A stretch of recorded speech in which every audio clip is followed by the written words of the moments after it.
Yeah. Is it okay if I go get my computer charger? It's about to die. Okay, but please be quick.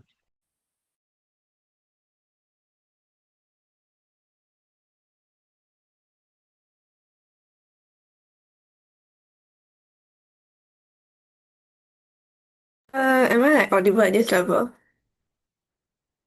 Yes, you are.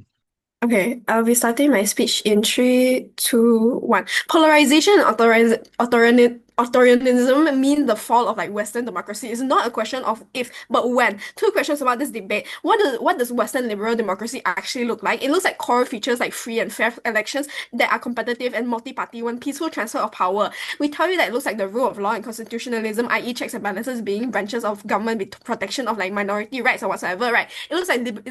Civil liberties like freedom of speech and whatsoever. We tell you that secondly, the second word question here is that what this fall would mean, right? We tell you that not it's not does mean a bad election, but it will result into a more systemic breakdown, like institutions stop functioning, rule of law erodes, and like authoritarian things will like in continue to submerge or whatsoever, and like populist regimes replace pluralist like democracies or whatsoever. We tell you that citizens will lose trust and like elites will continue to consolidate power and like checks and balances are bypassed in the end. What we mean by institutional breakdown looks like the courts losing like independence, like judges are politically captured, like rulings favor ruling elites, parliaments become like rubber stamps, like executives will bypass like legislator or whatsoever, and like rules become like just a decree or whatsoever. We tell you that and media suppression exists too, like journalists face censorship, harassment, or like becomes a tools of like propaganda or whatsoever. We tell you that the rise of like strongman politics, like leaders consolidate power by appealing to nationalism or like scapegoating minorities or like exploiting like current crisis in their countries or whatever.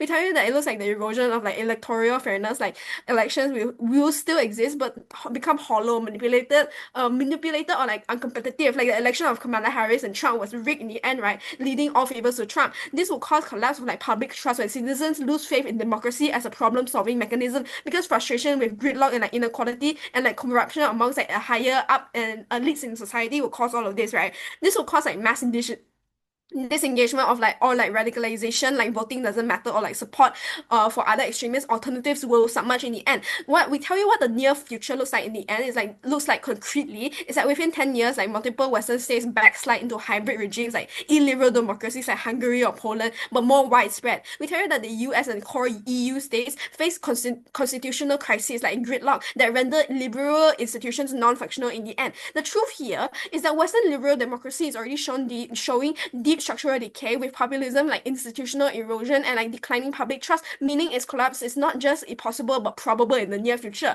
The significance of all of this is that if the liberal democracy fails, it reshapes geopolitics like rise of like authoritarian regimes, declining of like Western influence. This is abstract. It determines how global crises like climate wars or like migrations or whatever are managed. If we're correct, it proves liberal democracy is no longer the stable end state many assume. The impact exclusivity here is that why is our story of collapse more persuasive in the end? We defend a world where trends like of like populism or polarization and institutional decay inevitably hollow out democracy. Citizens become delusionized and elites exploit this to entrench power. They defend a world where Western democracies reform and adapt and stabilize despite current crises. That requires proving strong resilience in institutions and like citizens continue to trust, right? Only on our side explains why current problems like social media echo chambers or like economic stagnation will cause all of this. So the main word that my side defends here is like a capacity of regimes. We tell you that democracies are now uniquely bad at solving long-term crises, and like gridlock and like populism and like blocking climate form is in the inability to like handle migration, right? It looks like authoritarian alternatives look more effective, fueling the fall in the end. Then second here is like the historical trajectory of everything. We tell you that democracies have fallen before, Weimar Germany or like interwar Europe or even recently like Hungary and Poland or whatsoever, right? We tell you the opposition must prove why this time is different. And third here is like the public attitude. Like the faith in democracy among younger voters is like declining faster than ever. This is the clearest predictor of like collapse for all of this. And their competitors, they have to defend a world where liberal democracy survives and adapts in the near future. Their story is that despite turbulence, populism, polarization, inequality, the system self-corrects through reforms, elections, and civil society and international like cooperation whatsoever, right? We tell you the main. Okay, before I go into my argument, I'll like take one POI. Three, two, one. Yeah. So do you think that the Do you think that a democracy is just going to collapse because there's a little bit of instability and imperfections in our society? It literally shows like current, like as I said, younger generations are showing to like they have no trust in the democracy anymore because like of like upper of like things like corruption happening and like election or voting or whatsoever and like institutional crises or whatsoever. This is why like in democracy is like failing in like the Western in sorry in Western demographics in the first place. So I'll go into like my argument right now. So why the rise of like authoritarian regimes, right? Why is this true? We tell you that loss of checks and balances. We tell you that we say it is true as long as it's already reflected in the status quo. What we're seeing in the West, particularly in America, is the rise in power given to the leaders seeing in the West, particularly in America, is in the leader of the ruling party. We tell you that we see all of this in him blatantly going against the Supreme Court and even taking over the Supreme Court entirely or by appointing by his right-wing men as judges and other positions in power. We tell you that this means the weakening of power outside the government and that complete abandonment of checks and balances. This looks like Trump being allowed to carry out things that are like illegal uprooting and like deportation of immigrants because there's no higher power to stop him, right? This is a direct indicator of the rise of an authoritarian regime. Then we tell you then we see this decline in like democracy as a whole as so long that leaders can rig elections and get away with it, right? That this ties back in like with the loss of like check and balances then because like even after if it was revealed that the election was rigged, he still retained position as president because of lack of policies that call for accountability. This means that we're already seeing a system where leaders can rig elections to stay in power, which is a telltale sign of authoritarian regime. We tell you that it's likely to stay this way because Trump has the best interest to stay in power so long as it means he gets richer. Secondly, Trump has changed literal laws that are in place to maintain checks and balances via overtaking the Supreme Court. And continuing, right, concentration of power and power of the top percentile like i.e. income disparity. This can also be seen in like how people in the West are living in like education whatsoever. Education in the top 10% amassing more wealth than the bottom 50%. The income and wealth disparity is just growing more and more, right? And the main thing here is that why their problem is unlikely because our actor has stronger incentive and capacity to act this way, right? We tell you that institutional decay will accelerate in the end while populist leaders already erode checks and balances, i.e. like Trump era US. Opposition claim that institutions will self-correct, ignores how elites deliberately weaken them. Citizens are fragmented and polarized. Elites have the capacity, money, media networks to entrench the power for them more effectively than reforms can resist. On and all, opening government. All right, thank you for that speech. Now I'd like to call upon the leader of the opposition, here. Hi, am I audible? Yes. All right, thank you, Chair. We live in a world that is filled with economical and political crises. There are many good examples to prove this, however, one of them being America. Throughout all of these economical and political crises, it is still a fact and it is still certain that US is highly unlikely to fall within the next 5 to 10 years. Here's why we will prove that. Before that, we'll begin with a few layers of characterization, right? Our first layer of characterization is what kind of defines a Western liberal democracy, which is more known as WLDs, right? WLDs is a system of governance that is likely to be determined by elections. So there are like a variety of different types of parliamentary systems. For example, you get single houses, double houses, or House of Representatives.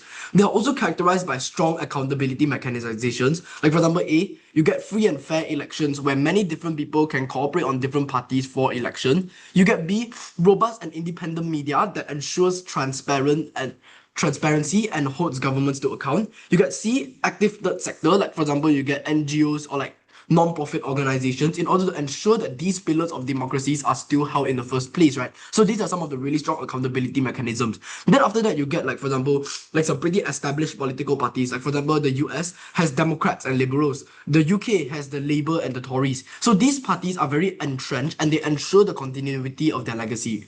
So now next on to our second layer of characterization. What does the current world look like, right? So this is a world where the WLDs are on the decline. So we already seen the fragmentization of political parties, the rise of right wings across the entire world, the economic decline of USA compared to Asian tigers like for example China, Japan, Korea, Indonesia, and Southeast Asia.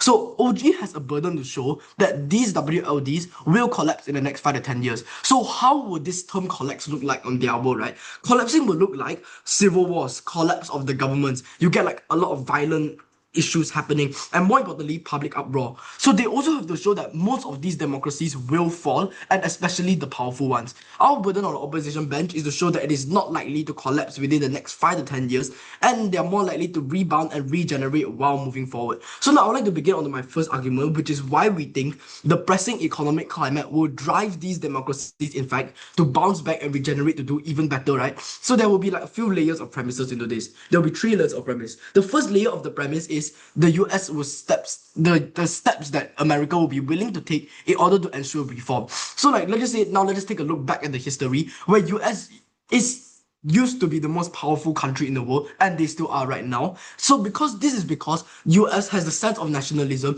that pushes their countries in order to make sacrifices and also to grow their industrialism level. So they also have like this like large spirit of patriotism which allows them to drive and push forward even more. So the WLDs just do not want to lose to China as well. So this means that they will also take steps to ensure that just because that the WLDs are on the decline, that doesn't mean that they want to lose to other countries like for example China. And these are some of the steps that they will take. The first step is that will happen is that Trump will definitely be voted up in the next election. The first reason is because he has already maxed out his 2-term limit and he is very popular in and out of the country. The main reason why he's really popular is because of the recent amount of like heavy tariffs across the entire world, which has caused economic decline, and a lot of businesses suffer from the government, right? So the next leader that will be elected after Trump will definitely focus on economic reform and definitely on how to regenerate the economy and bounce back after the severe damage that Trump has caused due to the level of tariffs that he has caused, right? The second level of premise is the advancement in America. Before I begin, I did an APY.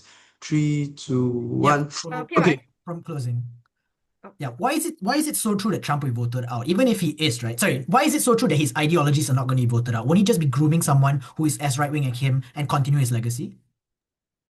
First things first, the reason why he definitely will be voted out, I already told you this, it is because that we already tell you for a fact that his 2-year max has already been voted out. The second reason why is even though if he has like a right-wing leader just exactly like him, that won't mean that any leader in the political sense will want their country to go through an economic decline. No leader would want the incentive for their country to go down even more. So even if you have someone as conservative as Trump, the damage that's caused by Trump is already inevitable, and this means that the person, whether you're a left wing or a right wing, will still definitely try their best in order to reform the economy to the damage that Trump has caused. Whether it is good or bad, they will still try their best in order to regenerate the economy and bounce back even more as America. The second premise that we like to take on this is the advancement of America. Right?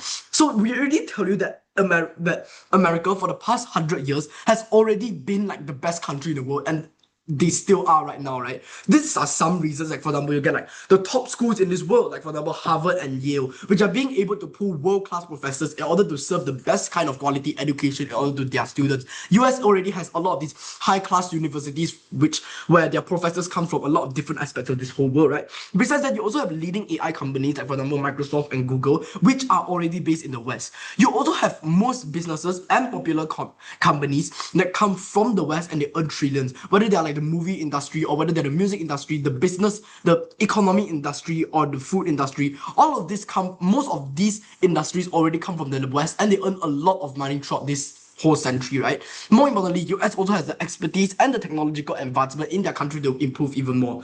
The third level of premise is the competitive pressure and the internal reform, right?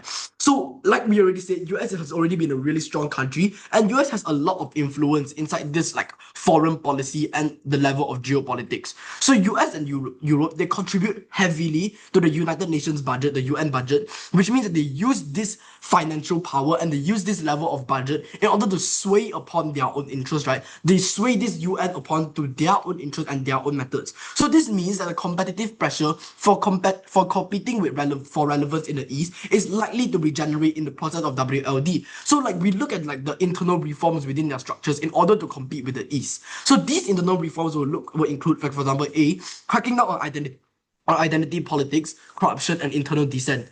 B, focusing on economic growth and rechanneling capital in the sectors that need it. C, investing in research and development inside technology for advancement. So here are some of the reforms that America will be willing to take in order to improve. So in conclusion, yes, the opposition bank strongly agrees that they are suffering right now and they are on decline. However, all of these facts does not amount to the downfall of the Western liberal democracies, right? All of these things that the Gov bench has already been telling you would definitely not lead to the suffering of the WLDs. But all of these facts, in fact, is what exactly gives their competitive boost and drives themselves into competing even more in the future to ensure a stronger America. Proud to oppose.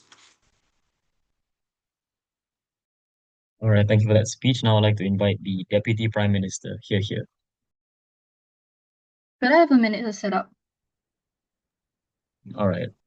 All right, thank you so much.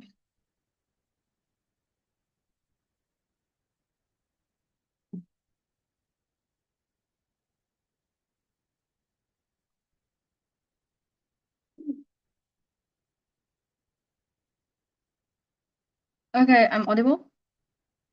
Yes, you are. All right, that's great. Cool. Anyways, then I'll be starting my speech in 3, 2, 1. They say that Google and AI companies getting revenue is indicative of a thriving and robust democratic system. We tell you that this isn't true because the revenue going into Google isn't going back to the people. So today, my speech, I'll be doing a few things. First, I'll be doing a very key call out on the opposition bench. Second, I'll be doing some key clarification on our stance and our case.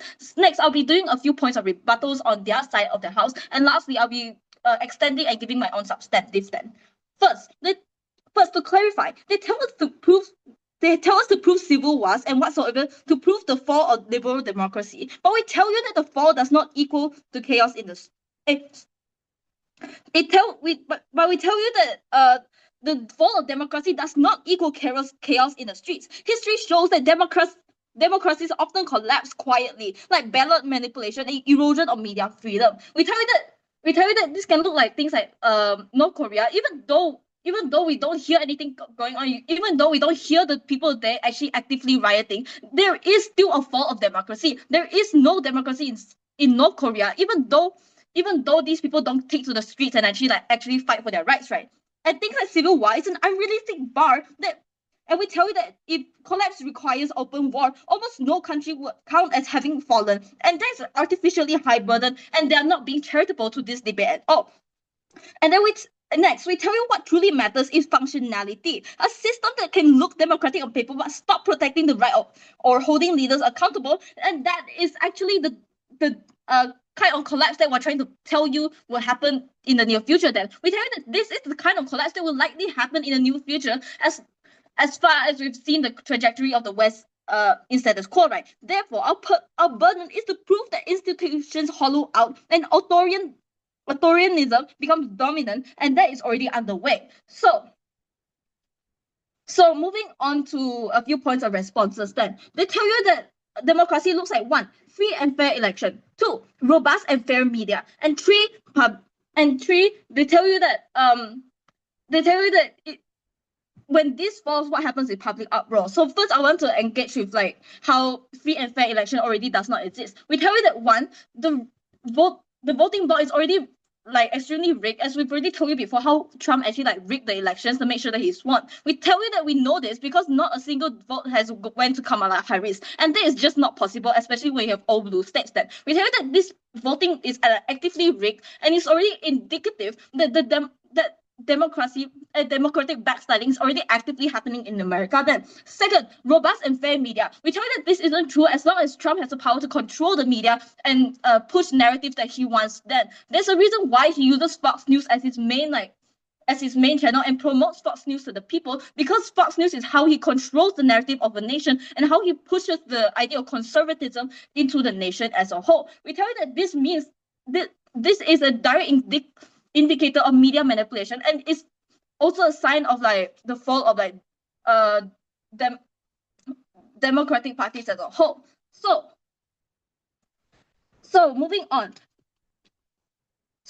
they tell you that America is willing to reform. So we'll take this down on a few things then. First, incentive of Trump. Trump still has 3 years of presidency, so we'll engage on that first. First, they tell you that America is willing to reform under the guise of patriotism. One, we already see that this isn't the case, because if this was the case, he wouldn't be doing all the policies he's doing now, right? He wouldn't be funneling all the money into big companies. He wouldn't be helping like billionaires get tax write-offs, because that is not his incentive. His obligation is not to the people, but rather the companies that put dollars in his pockets, the companies that line his pockets with billions. That is who he's really serving. He's not serving America. He's serving the dollars. We tell you that this means that he's blatantly ignoring like patriotism as a whole, and he's not fighting for his country, but rather the extra money that lines his pockets. Then, therefore we prove that the president of America himself does not have incentive to rebuild his country, to quote unquote make his country great again. And the only incentive he has is to make sure that his net worth goes up there on the chart then. So second of all, I will engage on what will happen after his like term ends. They tell you that he won't be re-elected because one, people don't like how he does things. And two, this is like his second term. No, this is his second term, and therefore he won't be re-elected. We tell you that he's already planned this ahead. If you really read into the news, there's already news of him planning to make J.D. Vance the next like representative of the Republican Party. Then we tell you that J.D. Vance is currently the vice president of the United States and Trump's right-hand man. What he's effectively doing is setting up J.D. Vance to be the next president of the United States, and then working behind the shadows to still control the narrative. So we tell you, so not only the Republican Party will get re-elected again, but two, he's already changed like certain laws that are crucial to make sure that his party will get re-elected again, and therefore the power goes back to him. We already told you about the collapse of fair and a robust voting system. So I already told you how he's found out how to rig them and how to get away with it. So therefore, there's no sense of like improvements that's going to come in the near future, so long as he still has his grip on America the way that he's already set it up. We tell you that he's already set up America in a way which he's going to have long-term control over it. So moving on to why moving on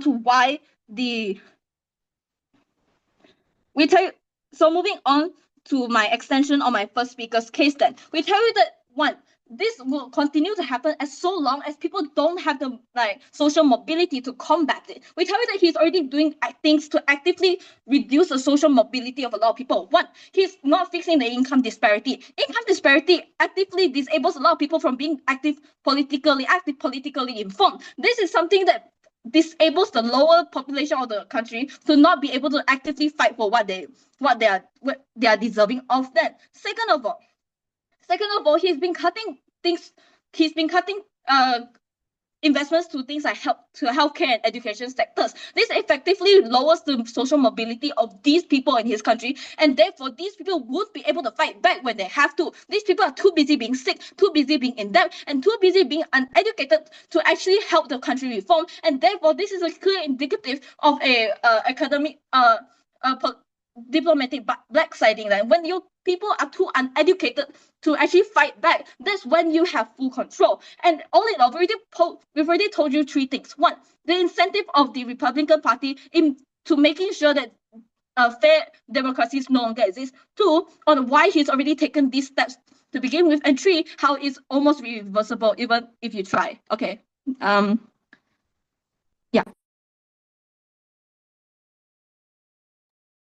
All right, thank you for that speech. Now to close the opening portion of the debate, I invite the Deputy Leader of Opposition. Here. Hi, can you hear me? Yes.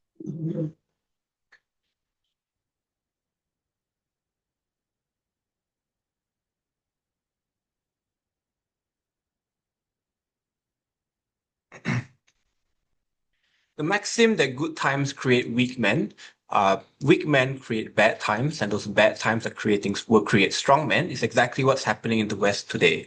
Western liberal democracies are losing their relevance because of the internal fragmentation and all of the things that the opening government point out. The problem with this OG is that they don't demonstrate why the current state of affairs is likely to translate to the complete institutional collapse that they say is the natural conclusion of Western liberal democracies. But more importantly, they don't disprove the likelihood given the analysis and the incentive that we give you in the Leader of Opposition as to why a lot of the people inside these Western liberal democracies still have pretty strong incentives to want to remain relevant and dominant in this world, especially in direct competition to the rise of those Eastern tigers. And that's why our claim on opening opposition is that inasmuch as the context and the situation in these democracies may not be the best right now, it is precisely because of these situations that leads to the rise of the next generations of leaders and the economic reforms that's required to crack down on things like cronyism and corruption and bolstering up those accountability mechanisms that ensures these Western liberal democracies are not just going to survive the next 5 to 10 years, they're actually going to thrive moving forward in a multipolar world.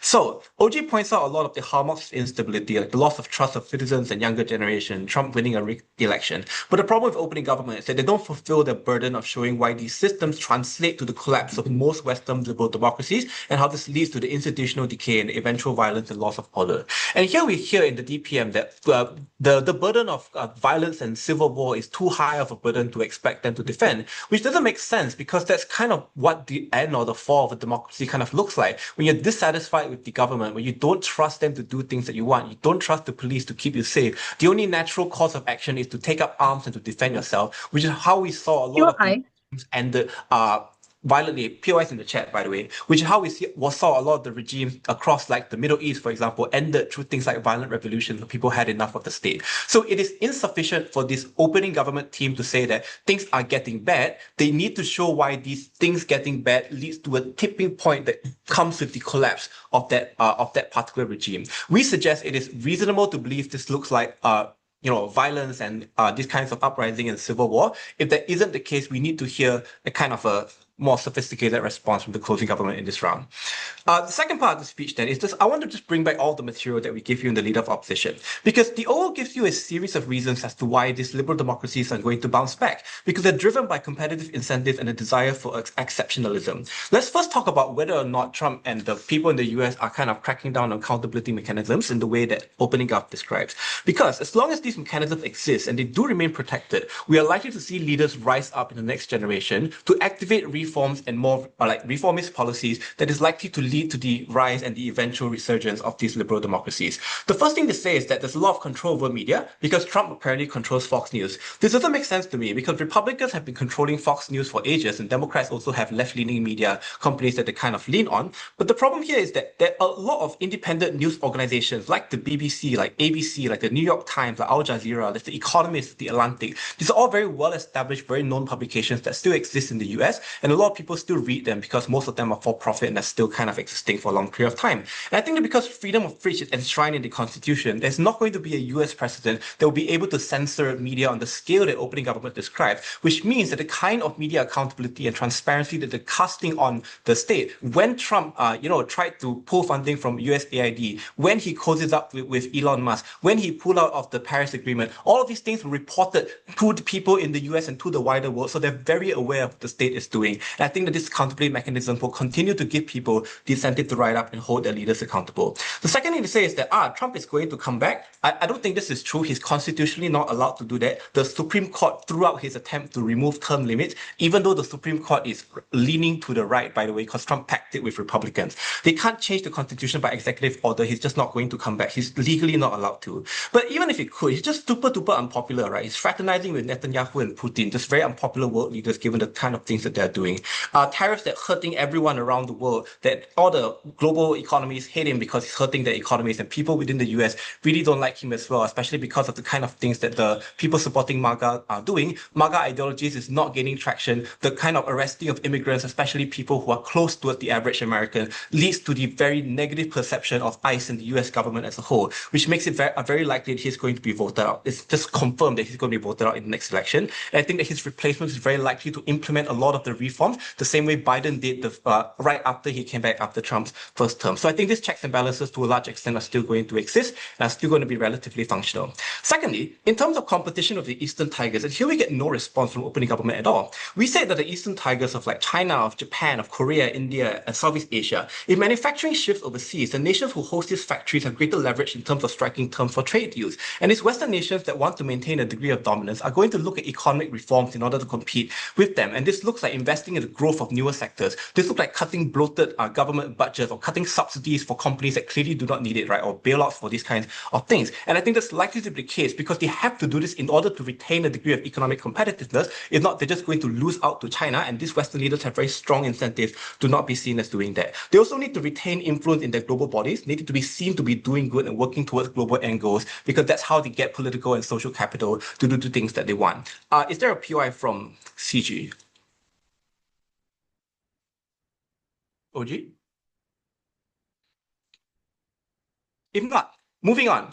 They then tell us that you have the loss of trust in young people. This is untrue. We saw the election of Zoran Mamdani on a liberal platform who contested and successfully won the New York mayoral election against a very well-established incumbent because he promised reform. He promised greater tax on the rich to redistribute wealth, to correct the injustices in the criminal justice system, to crack down, and already has started to demilitarize the police in New York. You have other icons like Bernie Sanders, like AOC that supported the Green New Deal some time ago. We saw in Malaysia, Pakatan Harapan came back to contest the election and beat Barisan Nasional because they were horribly corrupt. I think all these things demonstrate that as long as there's a desire to see things do good, as long as these mechanisms exist, you are going to see the rise of young reformist leaders that will ensure the survival and the revitalization of these liberal democracies. But finally, because of the very active third sector that we explained, you have NGOs, civil societies, international bodies. These are groups that provide capacity building, information awareness. You have younger people across the West who are actively participating in political movement, as I explained earlier.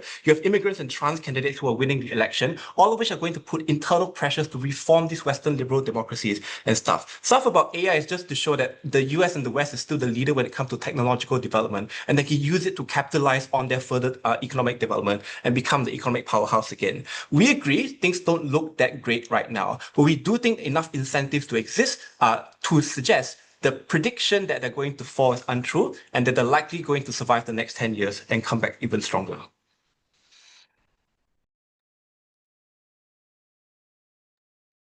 All right, thank you for that speech. Now to open the closing portion of the debate, I would like to invite Member of Government here.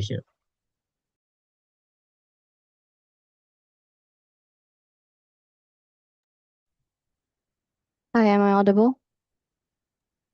Yes. All right, cool. Just give me a second, yeah?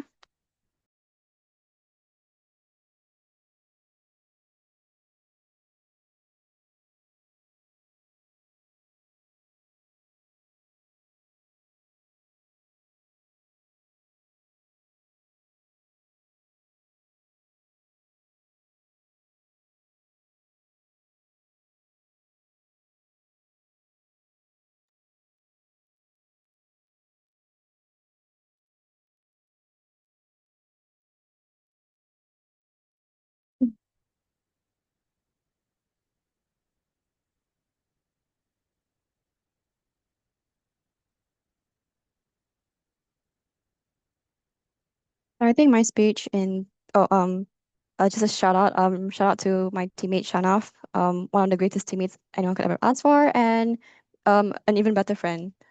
Thanks for being a real dog. Thanks, man. Okay, starting my speech in 3, 2, 1. Panel, a few things into what opening half has missed. I think they've gotten a few assertions really skewed and very uncharitable in today's debate. What has opening half told you, right? They told you how, in first and foremost, how the media manipulation will exist, and secondly, how the 2020 or the past elections have been rigged, and therefore it is just not quite there to have that democracy in the first place. I think you need to understand, first and foremost, panel, number one, Fox News is not just the end-all be-all for all media coverage, right? You have things such as social media, allowing for algorithms to push out the right-wing narratives or misinformation and clickbait, or even right-wing narratives from people such as Ben Shapiro or even Candace Owens, right? It looks like backing from conservative billionaires such as Zuckerberg or Elon Musk sucking up to Trump in order for them to stay relevant in the first place, which is why Bernie Sanders said this very beautifully, by the way, that right now, the Western liberal democracy is now living in an age of autocracy, right? Secondly, how the assertion comes in from opening half, right? They've talked about how these sort of voting is rigged, the elections are going to be horrible in of itself, and understand that in the last election in 2020 between Clinton and Trump, it was actually the highest voter turnouts ever in US history, because people understand the the consequences that dealing with at the end of the day, right? OG is being assertive in the sense that the election was a bit rigged. And what Open Hub fails to tell you on how the contextualization of how Western liberal democracies will fall within the 5-10 years from now, right? Understand that what OO then posits to you is that how there will be a possibility for people to replace Trump. Sure, that might be the case when his term comes up because he has to step down eventually and I guess follow the constitution. But number one, Trump is not a benevolent actor. He will not go down swinging, right? Secondly, even if a person who does takes his place, the damage done is freaking extreme and it'll take years for things to be able to be normal again and stable in the US, right? So a few processes of cleaning up that I'll posit to you right then, panel. Number one, what does this right-wing ideologies look like in these Western liberal democracies as of now, right? It looks like, for example, these democracies of the will of people to be able to choose a leader. Secondly, how it looks like the freedom of speech is very intact. And thirdly, how freedom of expression is important, like as culture, religion, etc., or even liberal values like LGBT, immigration, abortion, etc. Secondly, how right now in America or in the Europe, freedom of speech is curtailed. This looks like as time goes on, things are skewed. This looks like having the will of people being skewed. It looks like having things such as the democratic institutions in these places being having losing its sanctity. For example, in the NATO and such as European Union seen as non-reliable. What does this look like then? Right? It looks like Western isolationist policies coming into place from there. What happens then is that you lose trust of people on the ground. For example, the US isolationist policies, or even in the European Union, right, where they're stepping up policies of like anti-immigration, etc. So this also what happens then when you have all these right-wing narratives. These countries are leading into a more authoritarian state, right? So secondly, the second thing of what the characterization of what it follows like, looks like the Western democracy losing overall global influence and hegemony around the world. This looks like people not looking to the West for support. This looks like people not relying to the Western liberal democracy in order for them to be the leader that they were known to be for the past few decades and so forth, right? So next thing we need to understand, right, what the check and balances are looking like right now. It is more likely to be eroded as of now because the judiciary and legislation is now made a mockery, right? Like what OO considers that the judiciary, the Supreme Court is very right Republican leaning, right? As much as this is true, we need to understand that it's because of these very factors in the very first place, which is why the Western liberal democracy is likely to fall within the next 5-10 years, because it's the first time ever in USA history where the Supreme Court is completely Republican, comparatively back to a few years ago, or even like from the starting of like American or Western liberal democracy, you often have a balance of Republican and democracy across all three branches, judiciary, legislation, and executive. Right? This causes people to fight against each other. This looks like scapegoating immigrants and increased identity politics on the ground. Secondly, it looks like distrust or even a distrust in the government. It looks like anarchy on the streets. It looks like people not believing what the institutions have to say. It looks like tension in Western societies, even in democracies. This even looks like polarization between the left and the right. It is us and them mentality. These scapegoating, these separationist mentalities, which is why people this is why right-wing European Union countries are leaving the European Union. Sixth and foremost, why media shutdowns and censorships are even more prominent than ever because of all these right-wing narratives and ideologies going about in the very first place. Why is this going to be happening in the next 5 to 10 years? We tell you, number one, because these Western countries are going to be losing ground to China, because you see China as the rise of EV manufacturing, green technology, etc. Yeah, the rise of e-commerce, and now it's being seen as a position to see them as a global economic superpower. Secondly, the economy is not doing well across the Western liberal democracies. Right? It looks like having post-COVID bounce back is going to be tough, right? It looks like USA being very strict across visa regulations and borders crossing, etc., which limits the movement within and at the borders and stopping tariffs like no tomorrow. There are a few arguments that I posit to you today, panel. Firstly, about how the prominence of right-wing ideologies in the US and European Union. Secondly, isolationist policies, and lastly, media censorship. Any POIs? 3. Yeah. So the problem again is that these are pieces of context we agreed to in opening op, but you don't explain why the incentive to reform is less than the incentive to decay. I'm sorry, can you repeat that? So we give you a lot of reasons as to why there's strong incentive to reform these democracies. So even if it's bad now, why can't it get better? It's not going to get any better because I told you perfectly clear that it's going to be very difficult. Even if there's a strong democratic representative going into power, it's going to take many years for them to clean up whatever Trump has already carried out over the past 2 terms, right? So firstly and foremost, an argument, how there's going to be prominence of right ideologies in US and Europe, right? It looks like Trump being, again, pro-ICE, going to states and carrying out federal orders to deport immigrants in spite of carrying the proper documentation. It looks like shipping off permanent residents and people who have visa paperwork. Secondly, it looks like anti-environment policies. We know that he backed out the Paris Agreement, right? We tell you that he pulled funding in the Environment Ministry, which is why he cut funding to national parks and reserves, and he just deforests and locks these national parks like no tomorrow. Secondly, how he pulls funding to climate mitigation tools and tech. This looks like no tracking of meteorology, weather, and you cannot predict this ongoing crisis. To tell you the fact that Trump is going to unite once and for all and try to get into the face of climate change and just rally around it. It's just simply not the case because he freaking pull out funding for all of these Ministry of Environment sort of technology. Secondly, how does increase polarization between the left and right? The will of the people has shifted towards fighting against each other rather than the government, right? The class divide is even more bigger. That means the elite is really screwing the people on the ground even more. Comparatively, they should have been looking towards the people on top who has been screwing them up. This looks like to fall into anarchy, and if not, means authoritarianism, right? Secondly, how does isolationist policies from the US and European Union? This looks like US funding pro-white campaigns, whether it's in US or Europe. Secondly, it causes to consolidate power. This is important because in the short term, many powerful European Union countries or European countries will lose their traditional values of liberal democracy that is just uniquely theirs comparatively to like the USA. Secondly, how Trump wants to pull out of NATO alliances and international organizations, and how this then leads to tensions and aggression with Russia and Europe. For all those reasons, right, proud to propose. Thank you. All right, thank you for that speech, and I would like to invite the member of opposition here. Hi, am I audible? Yes. Great. Just like one shout out before this. Shout out to Kosing for being my great teammate. And congrats on your first open break. I'm so proud of you. Yeah. Okay, 1 second to start my timer.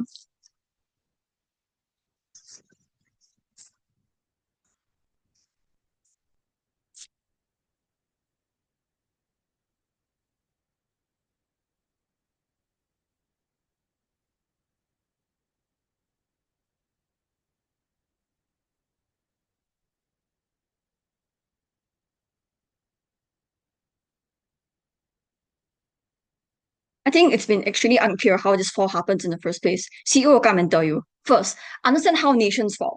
I think what nations falling looks like when you have less of a rule of law, when human rights are things which are degraded within your country. Things, for example, having military takeovers happen, and just in general, standard of life is something which is extremely forfeited, right? How does this happen? I think most importantly, it happens when your institutions cannot afford to just be in action because people are just so poor that you cannot fund this institution. This means things like taxes are unable to be paid towards them because people are so poor that they literally can't pay. This means I think this debate ought to be about whether you have the ability as a population to be able to support your government in terms of whether things like recessions happen, in terms of whether wars happen. And that's what CEO will be talking about in this debate. I don't think we have to prove to you why nations will thrive, like why the West will thrive. We just have to prove to you why these nations will not fall to an extent of being a democracy which cannot operate on itself. Two things in this speech. First, why the global reliance on Western countries is something which will not stop, and hence will feel things like reforms and other human rights stuff which we'll address in this debate. Quickly addressing the opening houses. First, I think Gov has somewhat run this symmetrical case in that it tells polarization happens, and hence things, for example, like Trump doing things which people don't agree with will cause a lot of disagreements and stuff, right? I understand that symmetric instability is not polarization is not the thing which inherently causes your nation to be unstable in the first place. I think the bigger way that ought to happen is the economic instability which happens, which I don't think Gov OG takes care of, and hence out of this debate. But let's deal with CG. CG tells us that because people have an incentive to move towards other nations, for example, China, and invest in other industries, and hence people won't invest in the US, in EU and stuff. But I think it's just bad because I think it's just false because of decades and on, people rely on these industries within the EU and the US to progress their industries. Things like automobile, things, for example, manufacturing and stuff. And hence you cannot just pull out of your industry within such a short amount of time, which is 5 to 10 years, and this will not work for you because it causes a lot of harm towards your country, which you inherently rely on them in the first place. And hence will fall. We will be different from our opening because opening only talks about reforms and how AI is something which fuels our economy internally, becomes something better within the US. I think we'll deal with a more global scale. Why? First, understand that the global reliance on Western democracy is something we cannot easily pull out of, especially within the span of 5 to 10 years. Why? Few reasons. First, things like dollarization exist in that after the World War, a lot of countries peg their economies, peg their currencies to things like USD and EU because it's a lot more stable and palatable towards their economy insofar as they are unable to opt out of this even until now. Second, things like US bonds and securities are a lot things which a lot of investors globally invest in because they see it as something which is very lucrative towards them and it's a very stable form of investment. And hence, they have no incentive to pull out of these economies, even if things like political instability exist, because this instability is something which is predictable for you to invest You in it. are. Third, things like stocks, which are a majority like what people buy within these countries exist. So things like the forex exchange are what people rely on a huge extent, and hence like none of the opening houses have like incentive to tell me why you want to pull out of this. But I flip this, right? Even if you have things like political instability, it's still predictable for you to an extent to allow professionals and like big investors to know whether they should invest in your economy or not. But lastly, your currencies are still like largely reliant on USD to begin with, and hence things like the Swift market and etc. uses USD because it's something like the most easiest to back against. And a few reasons for this, right? Why this reliance will likely continue within 5 to 10 years. First, US and EU are inherently transparent about their policies. So things, for example, disclosing rate cuts done by the Fed, things, for example, like knowing what kind of like social policies that you're passing within your country, it's the thing which is platformed the most within global platforms because news outlets are the things which broadcast this thing the most, right? But secondly, it's most predictable.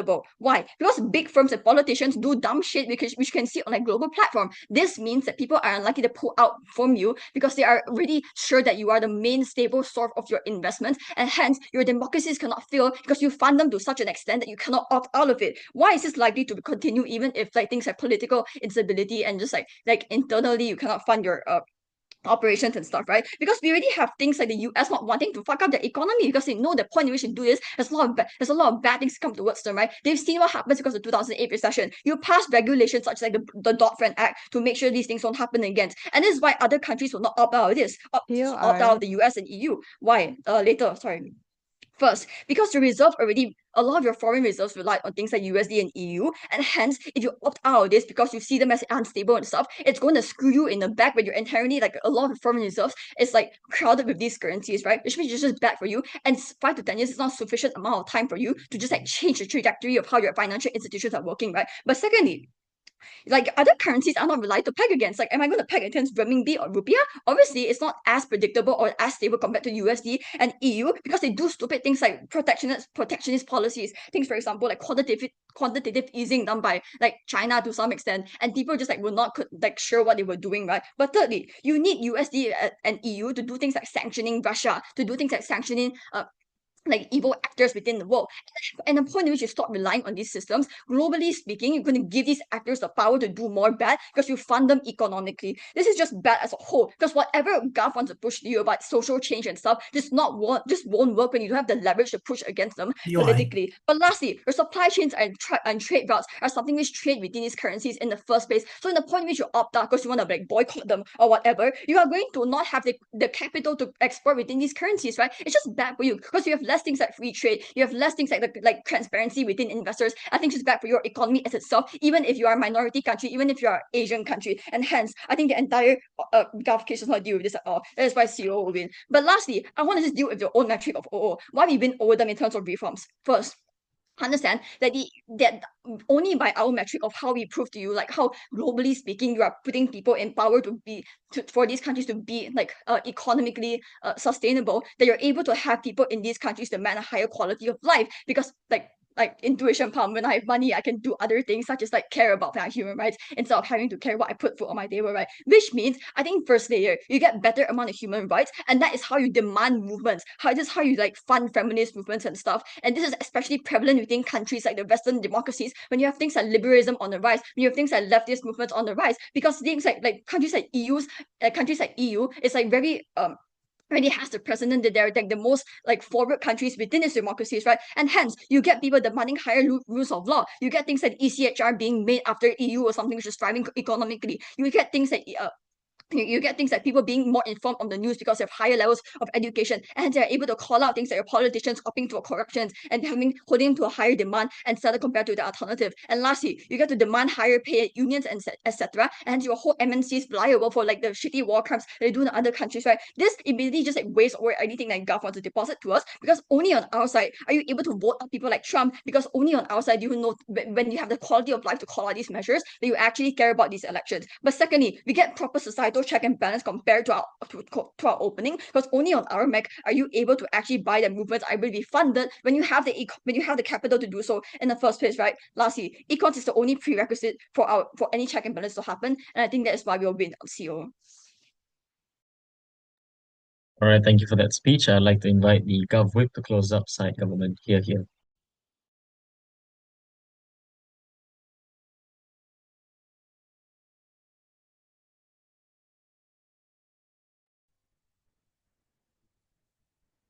Oh shit, I didn't change my wallpaper. It's fine. Just want to test that I'm visible and audible. Yes to both. Thank you. I'm very sorry for my background, but hopefully this entertains you guys more than my speech. Before that, quick shout out to Soraya. Thank you so much for teaming up with me and dealing with me, even though I send you videos during your work time and send you long essays about debate. Thank you so much.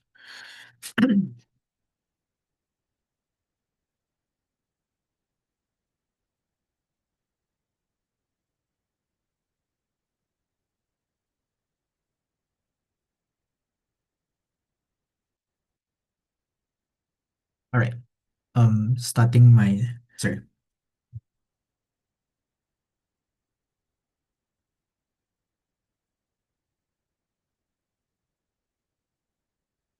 Starting my speech off in 3, 2, 1.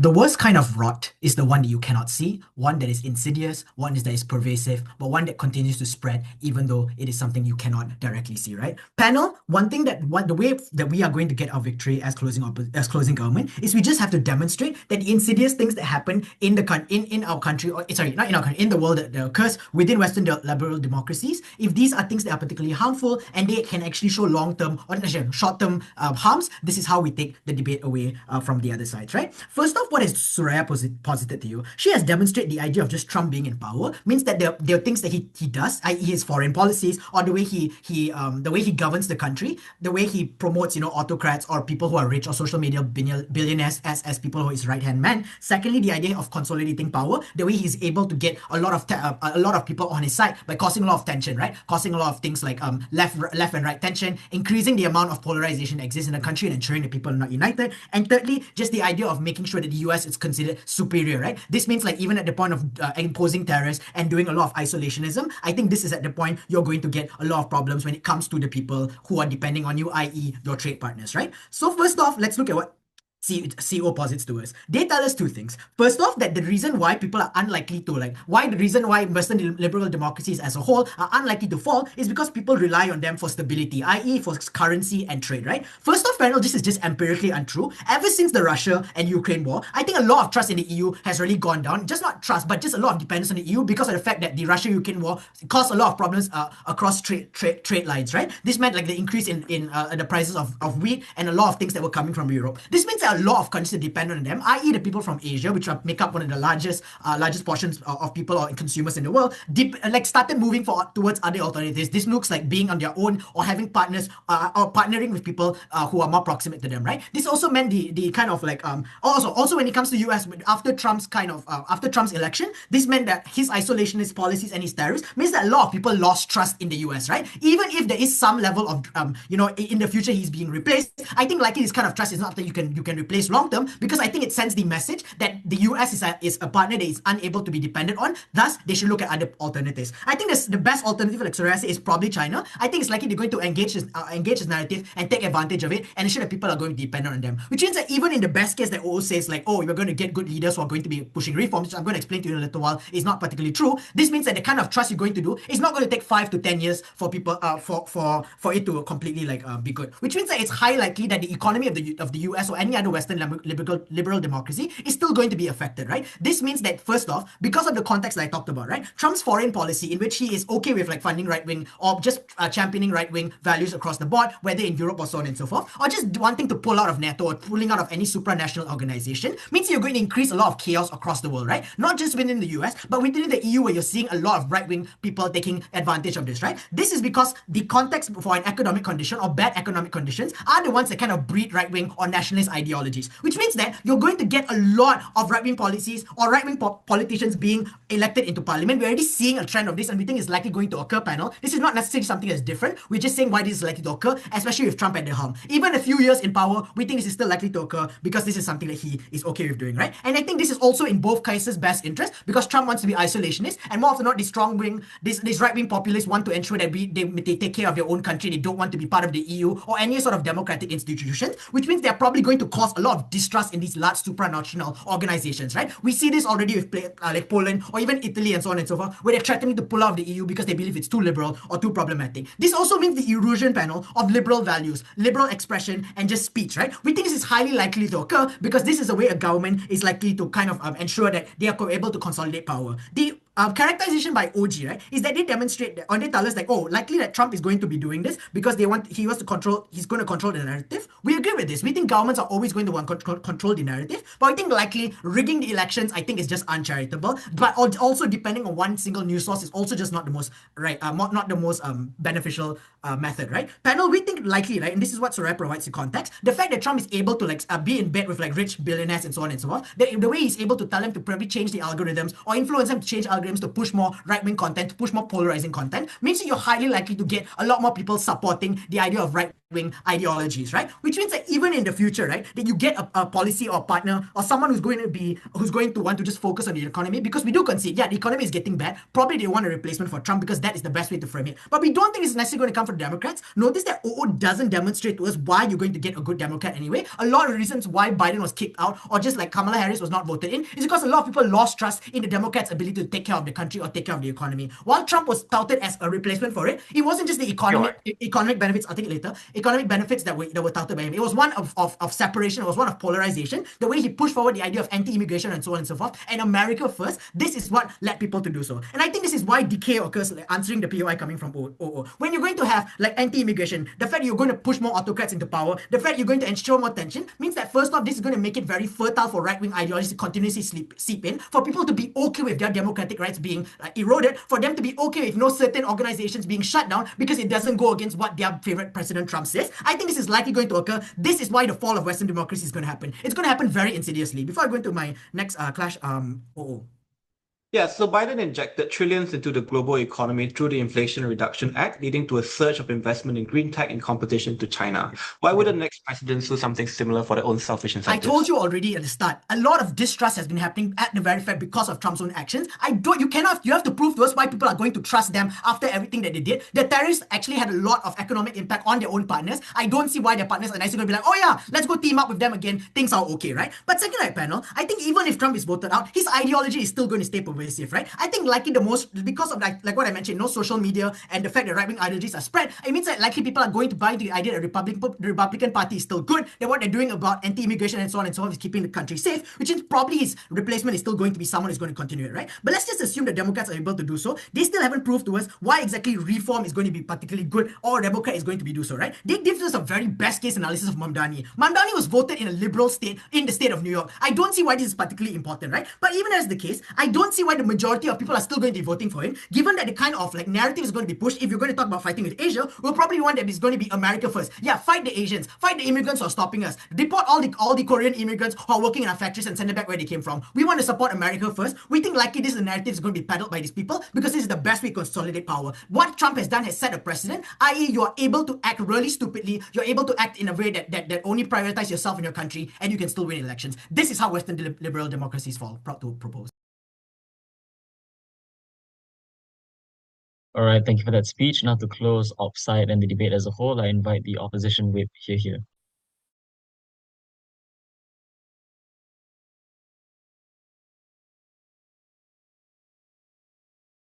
Am I? Wait. Hold on a second. Hold on a second.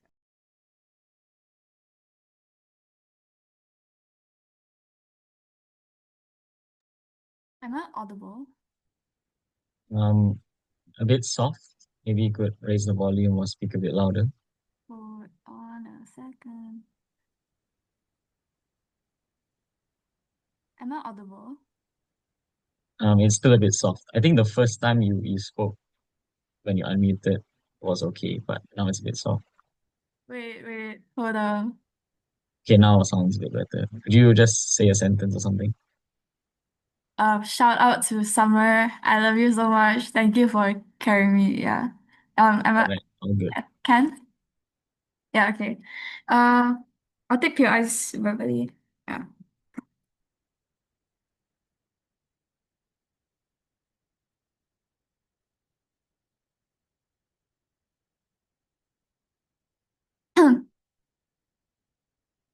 Starting my speech in three, two, one. I think government bench is already out of the debate for two reasons. Firstly, they must not only show the erosion of polarization of like Western liberal democracies, but a full-on fall and collapse of these like WLDs, right? They have not shown why things like loss of trust or fragmented systems is the tipping point for these things to even happen. But secondly, even if the collapse does happen, and we're not saying that it won't eventually happen, they haven't proven why the collapse will happen within 5 to 10 years, which is a very short time frame, right? Because understand, structural changes take decades, i.e. the collapse of free institutions, rewriting constitutions, or forming regimes to turn into authoritarian states take long times, it take decades, right? So I don't see why the collapse will even happen in 5 to 10 years. Worst case on the outside, there is some erosion, but in few states, but we understand that they still won't have a complete fall, right? Side of government hasn't fulfilled their burden, meaning that they are really out of the debate, right? So firstly, how does CO actually take over today's debate? O has tried to prove us why the fall won't happen because like people have incentives and the capacity for like WLDs to reform, right? But understand that institutions and culture and stuff like that and people are intangible, right? Which is a very hard measure to measure whether or not a liberal democracy will fall, right? And people's values can shift quickly because of like fake news or things like Trump and their policies, right? And polarization undermines these values. Their burden that they take that the WLDs will reform is just far too high, and they haven't sufficiently proven to us that like why it won't happen in the first place. I think they haven't done enough work. But on CO, Summer has already talked to you about a lot of structural reasons why like economically it's just very unlikely for these WLDs to fall in the first place. What does Summer actually tell you? Four reasons. One, Summer tells you that economics hold these democracies together, right? For example, trillions of countries are locked into sovereign bonds, stocks markets, and pensions and global trade deals, right? Example, it looks like China and Saudi Arabia and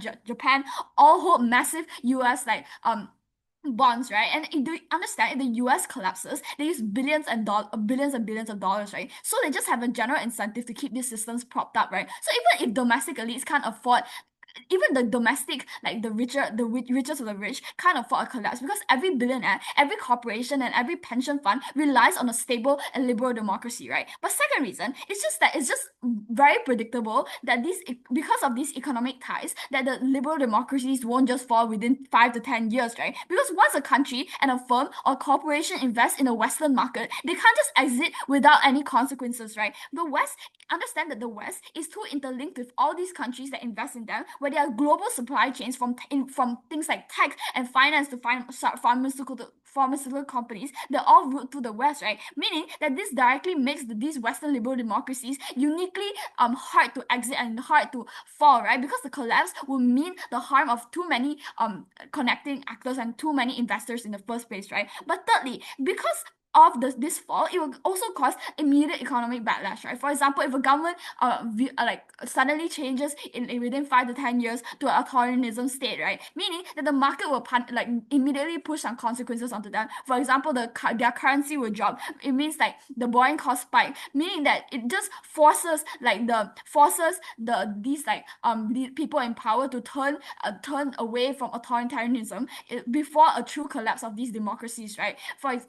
Of these democracies, right? But fourth reason that we tell you is that that's just general innovation, right? For example, Western university and Google and like these tech companies, there are global industries that depend on the West like talent ecosystem, right? And students worldwide still flock to Oxford and Harvard and MIT, right? Meaning that brain drain just generally keeps the West competitive, and this produces a constant renewal and reform capacity for democracies in the first place. So we say that we uniquely tell you why it's just like logically and like more approximately like because of the Right. economies and whatnot, and because so many people are reliant on the economies, or else like other things like rights and whatnot don't are not the immediate thing that gets affected, right? We are uniquely on CO actually prove why it's the most predictable that the Western liberal democracies won't fall in the first place, right? But still few responses to the side of CG, right? One, they tell us that people don't rely on like Western liberal democracies anymore because they move towards other alternatives like China, right? Understand that one, alternatives don't exist at scale, right? For example, China, their demographics already collapsed. They have real estate bubbles, and there's like a lot of like unemployment or whatnot, and they're just not they are not a stable model like for global resilience, right? Other alternatives like Russia's, they have sanctions, and like global economies in the south, they also are dependent on Western finances, right? So the comparative is like you don't, even if you dislike the West or whatnot, you don't really have a viable alternative to replace these Western liberal democracies, right? So even if they dislike Western liberal democracies, governments, investors, and businesses actively rely on them for security and like currency stability, right? So in the long term, countries have have Right. trillions of like bonds and stuff and with the Western liberal democracy, so that if they pull out, they will just bankrupt themselves because before even hurting these liberal democracies in the first place, right? Even rivals like in China invest in the US bonds and rely on Western markets, right? But even if you don't want to buy that, understand that just like the Western liberal democracies have been historically resilient, right? For example, every 20 to 30 years, people will be like, oh, this is the end of the West. But in the end, they survive things like the Cold War, there's like World War, and like all the other like civil wars, for example. And each time we think that they're gonna fall, these democracies bounce back even more, right? Because of the resilience and because of the reliance on the economy in the first place, right? But secondly, they also tell us that, oh, people don't believe in these WLDs anymore, and it will cause like an internal collapse. But I don't see, they don't really prove why it's the tipping point, right? Because understand the belief of these like people be relying on this and feel like fragmented like policies that Trump pushes out doesn't really affect the system, right? Doesn't really affect the collapse, because history has already shown that democracy survive even with like a lot of like in like illegitimate like policies that Trump pushes out, right? Citizens like these people can still distrust governments but still rely on their systems like their markets and their courts and their justice system and their welfare institutions, right? So even if like people don't really want to vote for Trump, people don't really want to trust in these Western liberal democracies, the trust is lower than in authoritarian states, right? For example, even in worst case scenario, they will pick the lesser evil in this case, right? Because they still understand that people in the West, these democracies still value their rights. They feel value the rights and like privileges and the quality of life they have in the democracies, and they still have the incentive to keep that alive instead of completely overturning it, because it just has the polarization just doesn't lead to the collapse in these systems anyway. So only CO is the unique bench that actually pushes prove it to you why that this for Western democracies is the most likely. Very proud to oppose. Yeah, thank you.